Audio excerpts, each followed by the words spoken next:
Hello students, welcome back to my channel. आज हम जो टॉपिक करने जा रहे हैं वो है opportunity cost. Opportunity cost, it is the cost of giving up one opportunity in order to take another one. Basically opportunity cost का मतलब ये है कि हमारे जो इकोनॉमी है उसमें लिमिटेड रिसोर्सेज हैं, उनके अल्टरनेटिव यूजेस हैं।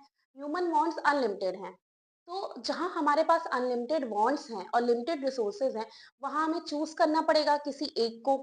अगर हमारे पास 3 ऑप्शन है, 4 ऑप्शन है, तो उनमें से किसी एक को हमें चूज करना पड़ रहा है। तो जो सेकंड बेस्ट हम छोड़ रहे हैं, जो हम चूज कर सकते थे, that is our opportunity cost.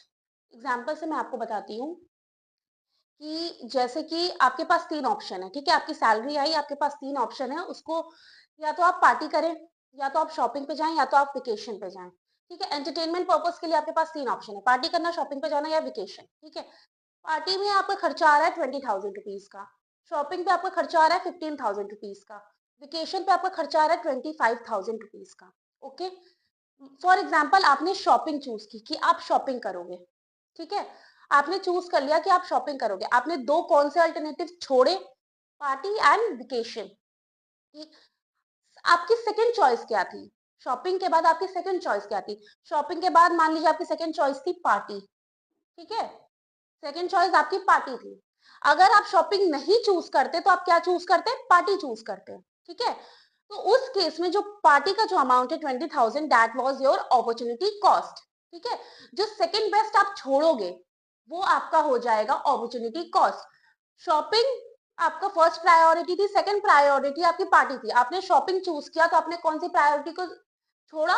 Second priority को, वो थी पार्टी। तो पार्टी का जो अमाउंट है वो आपको हो गया अपॉर्चुनिटी कॉस्ट। अगर यही सेकंड प्रायोरिटी आपकी पार्टी की जगह वेकेशन होती, ओके, शॉपिंग के बाद अगर आपकी सेकंड प्रायोरिटी वेकेशन होती, जो वेकेशन का अमाउंट हो जाता आपका अपॉर्चुनिटी कॉस्ट।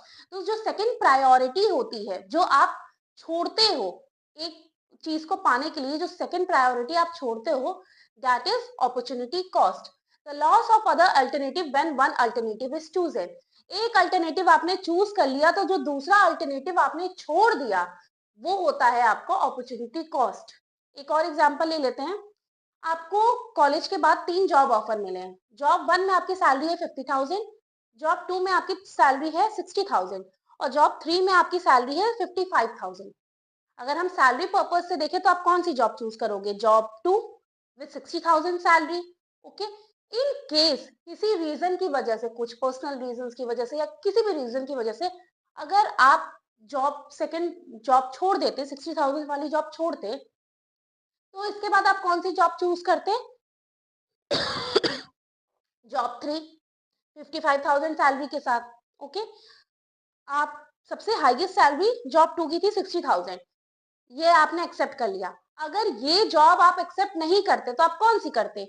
55,000 सैलरी के साथ वाली जॉब एक्सेप्ट करते। उस केस में ये आपका क्या थी? ये जॉब 3 जो थी आपकी, वो सेकंड चॉइस थी। इसकी एब्सेंस में आप इसको चूज करते, तो ये आपकी सेकंड बेस्ट चॉइस थी, आपका सेकंड अल्टरनेटिव था। तो ये जॉब 3 की जो हो गई, ये हो गई आपकी अपॉर्चुनिटी कॉस्ट। ठीक, आपने जॉब 2 के लिए आपने, अगर आप जॉब 2 नहीं चूज करते तो आप जॉब 3 चूज करते, तो आपका सेकंड अल्टरनेटिव क्या होता? 55,000 जॉब 3। तो that is our opportunity cost. तो बेसिकली हम दो तीन चीजों में जब किसी एक चीज को प्रायोरिटाइज करते हैं और उस चीज को चूज करते हैं, तो उसके बाद जो सेकंड बेस्ट चीज होती है, जो हम चूज किए होते लेकिन हम अपने रीजन की वजह से उसे चूज नहीं करते हैं, तो उस केस में वो चीज हो जाती है आपकी opportunity cost. Okay, I hope आपको अपॉर्चुनिटी कॉस्ट क्लियर होगा। Thank you students.